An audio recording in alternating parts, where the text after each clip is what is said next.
En Roumanie, j'ai appris que les gens avaient une vision différente de nous sur les animaux. Par exemple, les animaux dans la nature ne sont pas respectés autant que les nôtres. Ils n'ont pas des lois pour préserver les animaux dans la nature. Ils ont un endroit qui s'appelle le Danube, donc c'est un énorme parc naturel. Mais on voit très bien que les Roumains n'ont pas la même notion d'amicalité ou d'être amical avec les animaux comme nous. On a été voir les ours. La loi qui empêchait les gens d'avoir des ours chez eux a été abolie il n'y a pas si longtemps que ça. Donc, ce qui est fou, parce que pour nous, un ours, c'est vraiment un animal qui vit dans la nature. Enfin, c'est pas un animal qui vit parmi nous. Donc voilà, c'était un peu choquant de voir les différences culturelles entre la Belgique et la Roumanie. Surtout que c'est deux pays qui sont vraiment proches l'un de l'autre. C'est vraiment en Europe. Donc c'est fou qu'il y ait une si grande différence de culture. Pas que pour les animaux, mais par exemple sur la religion, sur les habitudes, etc. De ce qu'on a appris en Belgique, par exemple sur l'activité des loups, c'est que nous, du coup, on préserve des animaux comme les loups et les lynx, et qu'ils ont des habitats naturels, mais qu'ils ne sont pas protégés partout.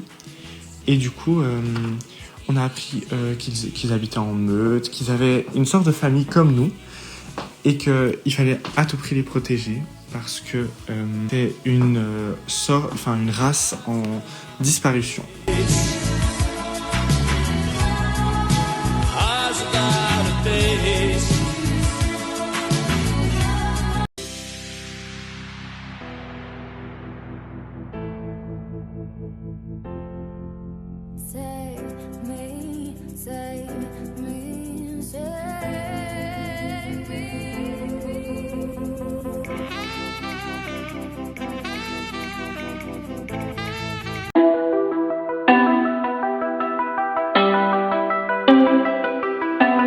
Alors, on visite le château comment ?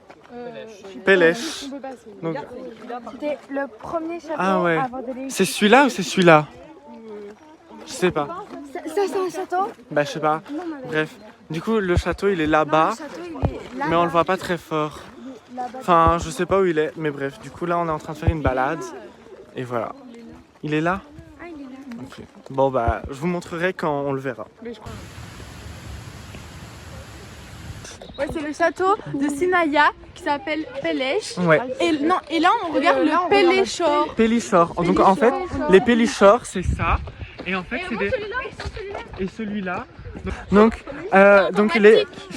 les Pélichors, c'est des petits châteaux pour les petits châteaux pour les ouvriers ou pour les domestiques du roi. Et fun fact, Castu Peliș, ça veut dire le château du roi. Casteloul, Pélèche, ça veut dire le château du roi. Il y a longtemps, je vais dans quelle date, peut-être le début des années 2000, il y avait énormément de chiens errants. Et juste le gouvernement, ils en avaient marre. Et donc juste, ils ont pris plein de chiens et ils ont fait un peu génocide des chiens. Voilà.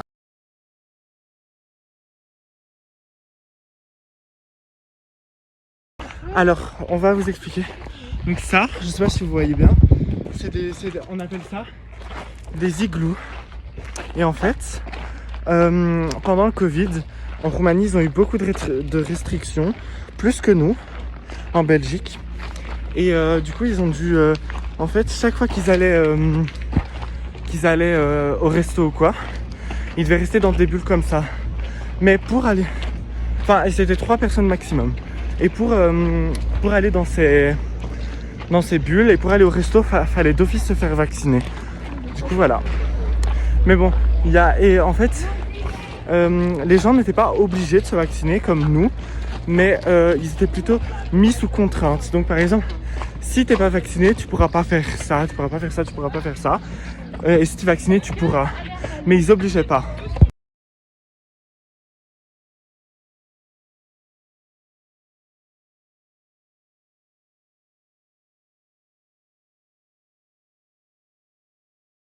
Donc, qu'est-ce qui vous a motivé à venir en Roumanie ? J'ai entendu dire que c'est un pays avec une nature spectaculaire, très belle. On le peut voir là à Brasov, et pour les reculs aussi, évidemment. Et Et je suis prof de latin et alors la langue romaine, en tant que langue romance, c'est très intéressant parce que c'est un mix de latin, d'italien, de français aussi. Et ok, un pays de l'Union européenne, peu connu, tout le monde connaît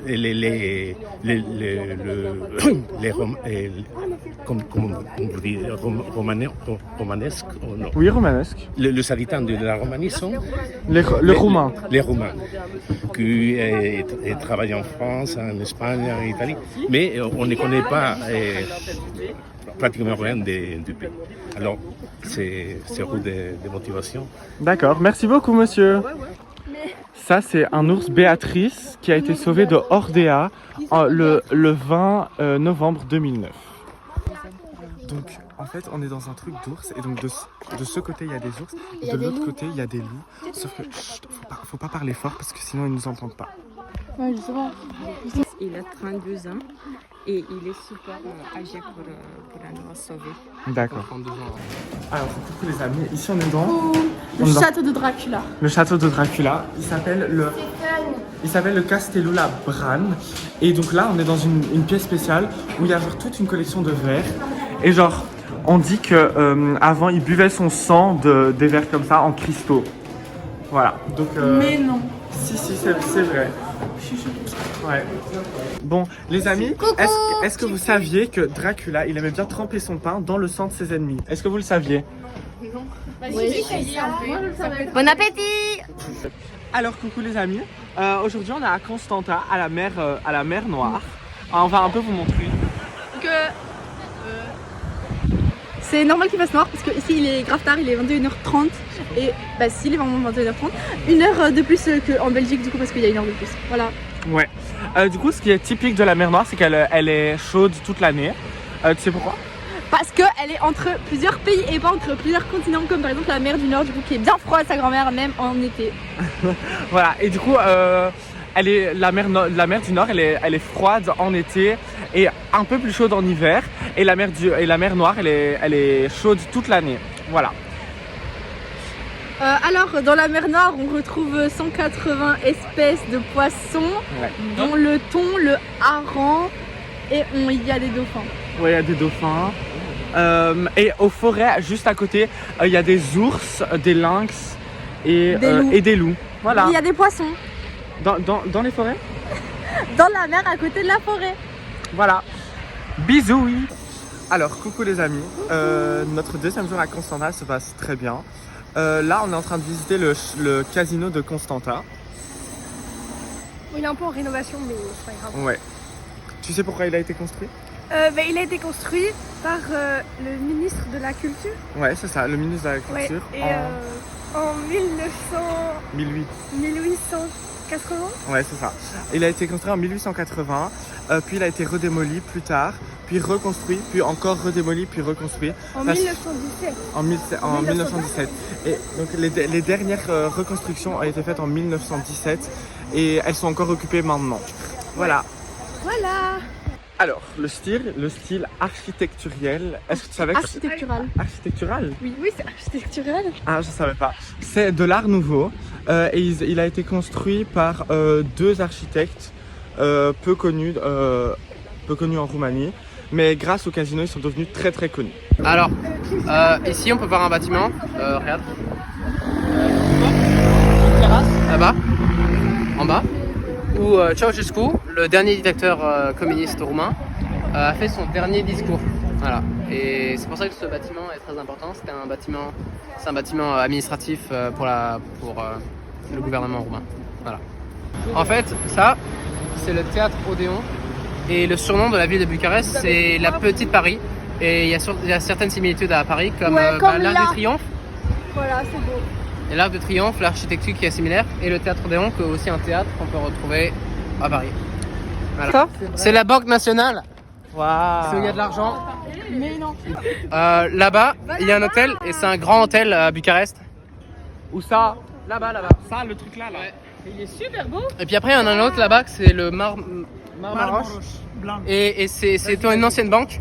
Et il y a un bar en dessous où c'est l'ancien. Non, c'est le. Oui, les cassés des valeurs. Non, le coffre. Le coffre-fort, c'est un bar maintenant. Et c'est très beau. À Cartorești, c'est une grande librairie, il y en a plein à Bucarest, celui-là c'est le plus beau. Et si tu recherches des listes des plus belles librairies du monde, tu le retrouveras souvent dans la liste. Et quand vous allez entrer, vous allez comprendre pourquoi. La Roumanie, les ours, j'étais choquée parce que leur passé et tout en mode ce qu'ils avaient vécu avant et tout qui tournait en rond dans des cages et tout ça.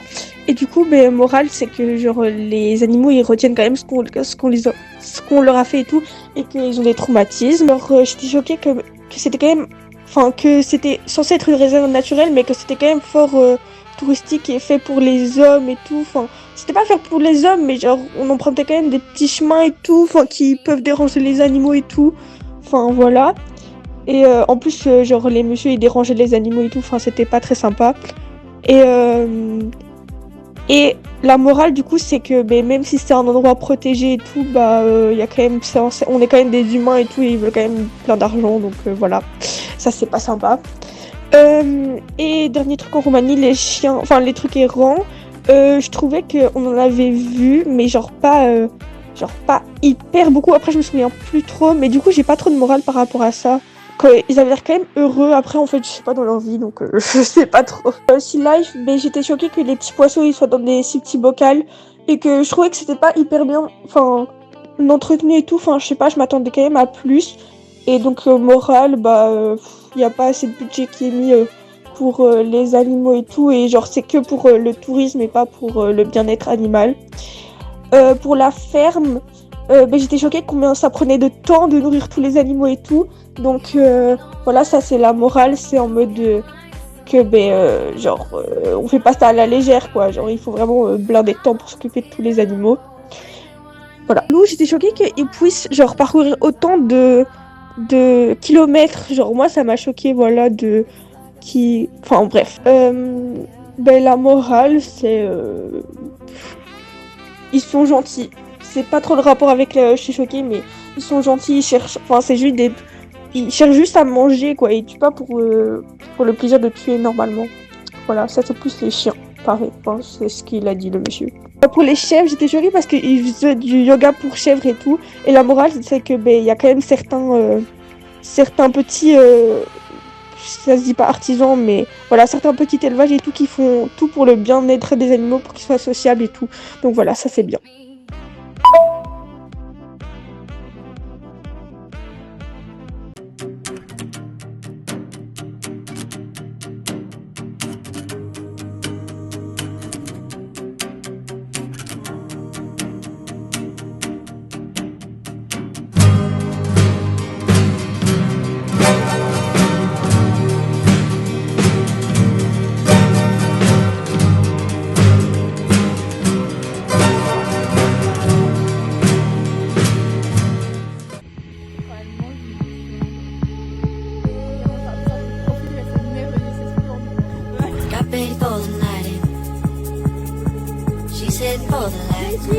C'est le fait de pousser, ça va? Ok, ça va. Regarde.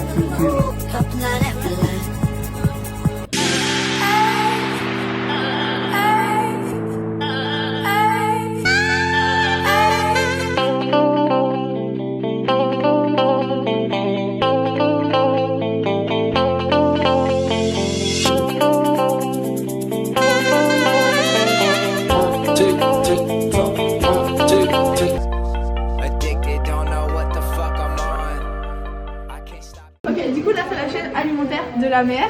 Du coup là on a tout ce qui se fait manger, donc les algues, le goémon, je ne sais pas ce que c'est, le plancton, la bactérie qui se fait manger par l'étoile de mer, la moule et le crabe, et tout ça se fait manger par la méduse et les poissons, et ensuite ça se fait manger par le phoque. Voilà.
ici, on a les petites biquettes, non, les chevrottes.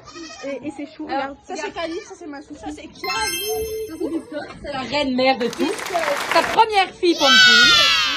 On ne prend pas d'enfant toute seule. C'est un des prérequis. Soit vous en voulez qu'un seul, mais on a déjà à la maison. Et pour bien faire, pour ne pas qu'ils soient battus, il faut avoir des jeunes plus ou moins du même âge. Sinon, ils seront battus, ils n'auront pas mangé, etc. Ah oui. C'est grégaire. Comme les moutons. Ouais, c'est grégaire, ce qui veut dire que ça vit en troupeau. Donc les boucs, ils sont pas destinés à rester, il n'y a que les filles qui restent. Et la petite femelle 125, On tout jeune, 3 mois. Mais voilà, par exemple, dans certains élevages, dès qu'il y a une couleur qui est un peu moins ordinaire, un peu particulière, ça peut aller jusqu'à facilement 500. Pour une petite jeune, hein, je parle de 3 mois. Hein. Si une chèvre, il faut un petit abri, il faut mettre un lieu de stockage pour la paille et le foin, ça peut déjà faire aussi des frais. Donc voilà, c'est un peu, il faut pouvoir évacuer la paille et le fumier quand, voilà, nous on est facile, on est agriculteurs, on a tout ce qu'il faut à la maison pour faire, mais les gens qui n'ont pas, il faut s'arranger. Un agriculteur pour aller déposer le fumier, il faut réserver ses ballots de paille et de foin, etc. Il faut du foin et de la paille de bonne qualité. Donc ça demande quand même un peu plus de frais qu'un chat ou un chien. Des bonnes pratiques. Alors nous on a créé un petit guide d'adoption qu'on donne. Donc, quand les jeunes sont nés, quand les jeunes sont tous nés et ont tous 3 semaines, on propose les jeunes à l'adoption. Donc on reçoit, parfois on a une liste d'attente ici pour 2025, on contacte les gens en priorité sur la liste d'attente. Et puis bon, on remet les chèvres en vente de manière publique. Et puis ce qu'on fait, c'est que les gens viennent voir par ordre de priorité par rapport aux appels. Et puis ils réservent leurs petits chevreaux. On donne un guide d'adoption avec toutes les infos sur logement, nourriture, prairies, ce qu'il faut pas, les arbres éventuellement toxiques, etc. S'ils veulent réserver une chèvre, ils payent un acompte. Et puis il y a 3 mois d'attente pour que les chèvres soient à maturité et puissent être sevrées. Et seulement après ces 3 mois, soit les gens décident que tout compte fait, ils ont bien réfléchi, ils ne les prennent pas, voilà, tant pis. Soit ils viennent chercher leur chèvre et alors là ils payent la suite de la somme et ils repartent avec leur petite chèvre. Donc il y a quand même un délai de 3 mois. Ça nous permet d'être sûr que les gens sont bien sérieux la plupart du temps et ça permet aussi aux gens de pouvoir mûrir convenablement la décision. Voilà. On estime que c'est un système qui fonctionne bien chez nous.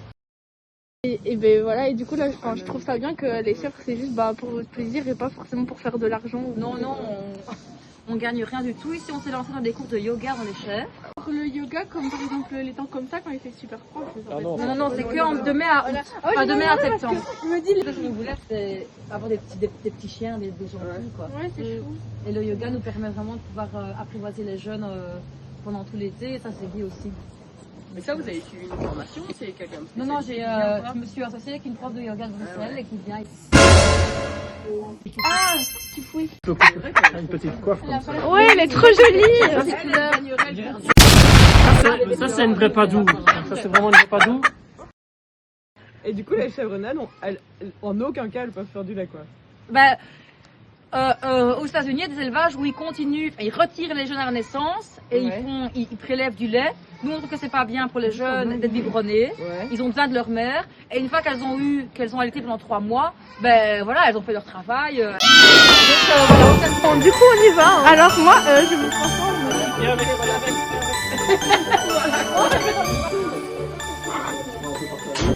Attends.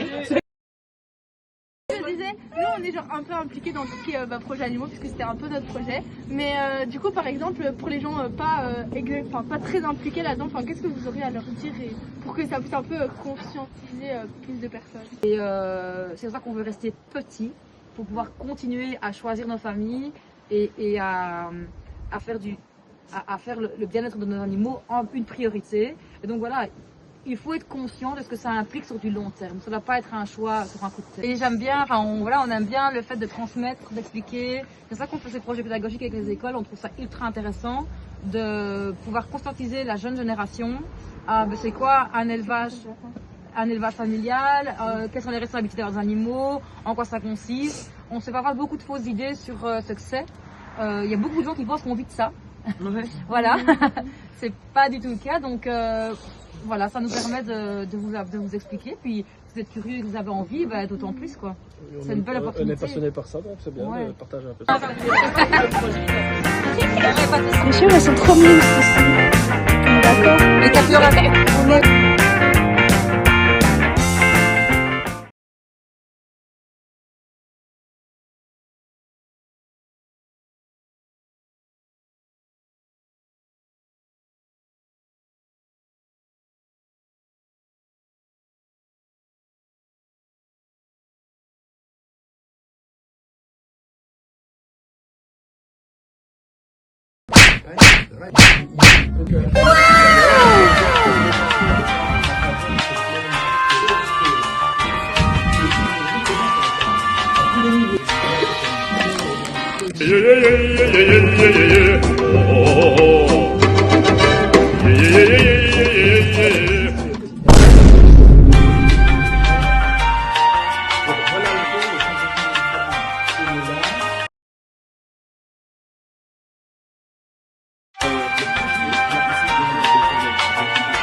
mais ils viennent du braconnage en Russie, on fait tout n'importe quoi, et notamment on va...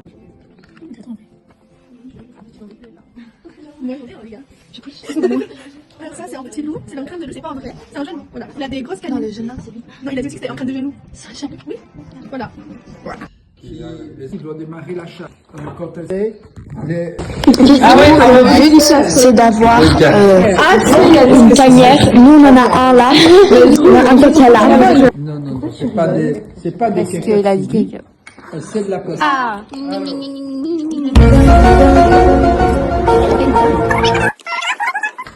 Regarde, on est tranquille. Puis on regarde. Non, non.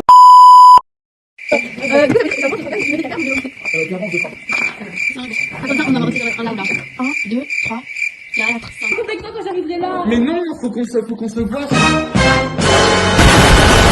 La même case. Il y a un embrouille à la villa. C'est qu'on a gagné. C'est nous. Qui est le seul? C'est vous.